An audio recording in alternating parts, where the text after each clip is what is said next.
नमस्कार, मैं हूं अंकुर और आप देख रहे हैं सत्य हिंदी का न्यूज बुलेटिन। एक नजर अब तक की सुर्खियों पर। गजा पट्टी में इजरायली कार्रवाई के खिलाफ खाड़ी देशों के अलावा अंतर्राष्ट्रीय स्तर पर विरोध प्रदर्शन हो रहे हैं। इजराइल ने गजा निवासियों को इलाका छोड़ने के लिए कहा है।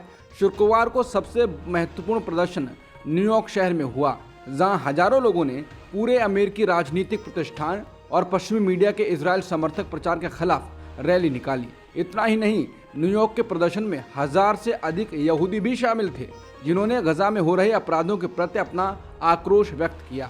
बता दें, 2021 के एक सर्वेक्षण में पाया गया था कि 1/4 अमेरिकी यहूदी इसराइल को फलस्तीनियों के प्रति शत्रुतापूर्ण रंगभेदी राज्य मानते हैं।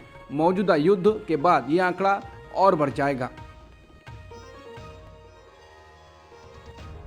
गजा पट्टी में इजरायली कार्रवाई के खिलाफ शुक्रवार को बाकी विरोध प्रदर्शन पिट्सबर्ग, पोर्टलैंड और वाशिंगटन डीसी में भी हुए, जिनमें सैकड़ों लोग शामिल थे। इन प्रदर्शनों में ज्यादातर प्रोफेशनल्स और हर पृष्ठभूमि के युवक शामिल हुए। लंदन में ब्रिटिश सरकार के सारे आदेशों को अंगूठा दिखाते हुए हजारों लोग सड़कों पर उतर आए। ब्रिटिश सरकार ने प्रदर्शनकारियों को चेतावनी दी थी कि वो फिलिस्तीनी झंडा लेकर प्रदर्शन न करें, लेकिन लोगों ने भारी तादाद में फिलिस्तीनी झंडों के साथ प्रदर्शन किया। दुनिया के 22 मुस्लिम देशों में कोई ऐसा कोना नहीं बचा जहां फिलिस्तीनियों के समर्थन में प्रदर्शन न हो रहे हों। प्रदर्शनों का ये सिलसिला जुमे की नमाज के बाद शुरू हुआ था, जो शनिवार को अलग अलग टाइम जोन में जारी है। बगदाद के तहरीर चौक पर इराक के प्रभावशाली शिया नेता मुक्तदा अल सद्र के आह्वान पर हजारों लोग जुमे की नमाज के बाद विरोध प्रदर्शन के लिए जमा हो गए। यमन की राजधानी सना में प्रदर्शनकारी यमनी और फिलिस्तीनी झंडे लहराते हुए सड़कों पर उतर आए। पाकिस्तान की राजधानी इस्लामाबाद में नमाज के बाद प्रदर्शनकारियों ने अमेरिका और इजराइल के झंडों को पैरों से रौंदा। फिलिस्तीनियों के साथ एकजुटता दिखाने के लिए शुक्रवार की नमाज के बाद मलेशिया के कुआलालंपुर में लगभग 1000 मुसलमानों ने रैली की। बेरूत में लेबनान के हिजबुल्लाह समर्थक हजारों लोगों ने लेबनानी, फिलिस्तीनी और हिजबुल्लाह के झंडे लहराए। सीरिया की राजधानी दमिश्क में प्रदर्शनकारियों ने भी रैली निकाली। शुक्रवार की नमाज के बाद मिस्र यानी कि इजिप्ट के प्रदर्शनकारियों ने सुन्नी मुस्लिम दुनिया की सबसे प्रमुख धार्मिक संस्था काहिरा शहर के ऐतिहासिक अल अजहर मस्जिद में फिलिस्तीन के लिए दुआ की और कहा कि इसराइल पीढ़ी दर पीढ़ी उनका दुश्मन बना हुआ है। इसराइल हमास युद्ध के बाद एक और महत्वपूर्ण घटनाक्रम में खाड़ी क्षेत्र में अपनी स्थिति को मजबूत करने के लिए अमेरिकी F-15 स्ट्राइक ईगल लड़ाकू विमान मध्य पूर्व इलाके में पहुंच गया है। उनकी रणनीतिक तैनाती की जा रही है। अमेरिकी वायुसेना के लेफ्टिनेंट जनरल एलेक्सस जी ग्रीनकेविच ने कहा कि अमेरिकी सेना पूरे मध्य पूर्व में स्थायी सुरक्षा के लिए प्रतिबद्ध है। लड़ाकू विमानों को तैनात करके हम अपनी साझेदारी और क्षेत्र में सुरक्षा को मजबूत कर रहे हैं।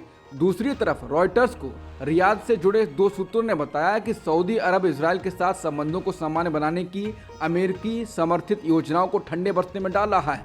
इजराइल हमास युद्ध बढ़ने के साथ ही सऊदी अरब अपनी विदेश नीति की प्राथमिकताओं पर तेजी से पुनर्विचार कर रहा है।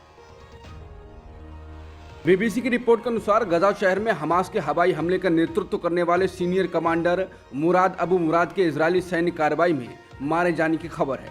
समाचार एजेंसी AFP की रिपोर्ट में कहा गया है कि मुराद अबू मुराद शुक्रवार को हमास के एक ऑपरेशन सेंटर पर इजरायली सेना के हमले में मारे गए। हमास यहीं से आसमान में अपनी गतिविधियों को अंजाम देता है। हालांकि हमास ने अभी तक इसकी पुष्टि नहीं की है। इजरायली अखबार यरूशलेम पोस्ट ने भी सोशल मीडिया प्लेटफॉर्म X पर मुराद अबू मुराद के मारे जाने की खबर दी है। इस पोस्ट में मुराद को हमास के एयरफोर्स का चीफ बताया गया है। इजरायली सेना ने उत्तरी गजा में रह रहे आम लोगों को शाम 4 बजे तक का समय दिया है और कहा है कि इलाका खाली कर दें। एक प्रवक्ता के अनुसार उत्तरी गजा में रह रहे लोगों को दक्षिणी की ओर बढ़ने के लिए 2 रास्तों से निकलने की इजाज़त दी गई है। इजराइल डिफेंस फोर्स के प्रवक्ता अबिचे आद्री ने सोशल मीडिया प्लेटफॉर्म X पर लिखा है कि स्थानीय समय अनुसार सुबह 10 से शाम 4 बजे के बीच बिना किसी नुकसान के 2 रास्तों से बाहर जा सकते हैं। इजरायली सेना के ज़मीनी हमले शुरू होने के बाद गजा में रहने वाले लोगों को दक्षिण की ओर जाने के लिए कहा गया है। उत्तरी गजा खाली करने के लिए इजरायली सेना के द्वारा शाम 4 बजे तक के समय पर यूरोपीय संघ के विदेश नीति प्रमुख जोसेफ बोरेल ने कहा है कि उत्तरी गजा को खाली करने का इजरायली सेना का आदेश लागू करना असंभव है। बोरेल ने कहा, कल्पना कीजिए कि आप गजा जैसी स्थिति में 24 घंटे के अंदर 10 लाख से अधिक लोगों को एक से दूसरी जगह ले जा रहे हैं। ये सिर्फ मानवीय संकट ही पैदा करेगा। इजराइल हमास संघर्ष अब धीरे धीरे पूरे मध्य पूर्व क्षेत्र यानी खाड़ी देशों को अपनी चपेट में ले रहा है। जमीनी हमले के लिए इजरायली फौजें तैयार हैं, लेकिन जिस तरह से पूरा खाड़ी क्षेत्र इस युद्ध से प्रभावित हो रहा है वो चिंता का विषय है। इजराइल की उत्तरी सीमा पर लेबनान के हिजबुल्लाह से झड़प हो रही है। इराक और यमन में तमाम लड़ाकों ने इजराइल और उसके मुख्य सहयोगी देश अमेरिका को धमकियां दी हैं। इजराइल ने गुरुवार को पड़ोसी देश सीरिया पर हमला करके उसके 2 मुख्य हवाई अड्डे तबाह कर दिए। इस युद्ध से न सिर्फ इजराइल और फिलिस्तीन बल्कि आसपास मिस्र, इराक, जॉर्डन के भी अस्थिर होने का खतरा है। न्यूयॉर्क टाइम्स में प्रकाशित विश्लेषण में कहा गया है कि इजराइल पर हमला अब तक का सबसे बड़ा हमला है, जो अमेरिका के बाइडेन प्रशासन के लिए भी एक बड़ा झटका है।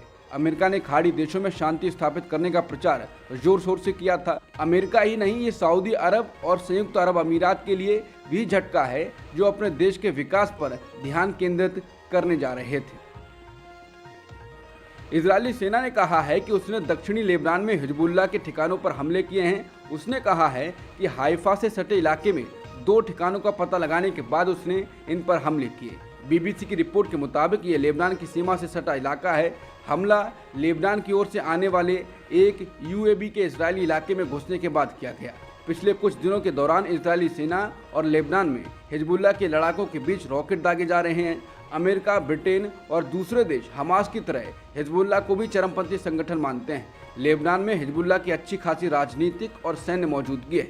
इसे ईरान का समर्थन हासिल है। सत्ता में न रहते हुए भी लेबनान में हिजबुल्लाह को काफ़ी ताकतवर माना जाता है। 2006 में इसने इजराइल के साथ भारी युद्ध लड़ा था, जिसमें उसके 1200 लोग मारे गए थे।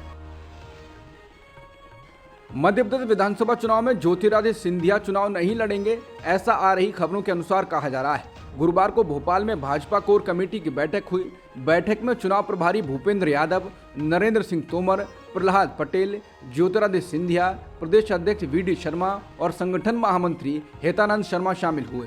कोर कमेटी की बैठक में मौजूदा विधायकों की सर्वे रिपोर्ट को सामने रखकर चर्चा की गई। इसमें 8 मंत्री भी शामिल हुए। वहीं सूत्रों की माने तो केंद्रीय मंत्री ज्योतिरादित्य सिंधिया ने चुनाव लड़ने से मना कर दिया है। वो सभी सीटों पर चुनाव प्रचार करेंगे। सिंधिया के शिवपुरी से चुनाव लड़ने की अटकलें लग रही थी। इसके अलावा सांसद और केंद्रीय मंत्री वीरेंद्र खटीक ने भी विधानसभा, बता दें बीजेपी प्रदेशों के चुनाव में बड़े बड़े केंद्रीय मंत्रियों और सांसदों को चुनाव में उतार रही है। मध्य प्रदेश में भी ऐसा ही किया गया है, जिसके बाद कहा जाने लगा कि सिंधिया का पत्ता भी कट सकता है। मध्य प्रदेश में जैसे जैसे विधानसभा चुनाव नजदीक आ रहे हैं, वैसे ही सियासी सरगर्मी बढ़ती जा रही है। आज अल्प प्रवास पर मुरैना पहुंची उमा भारती ने मीडिया से बातचीत के दौरान सीएम फेस पर अपनी राय रखी।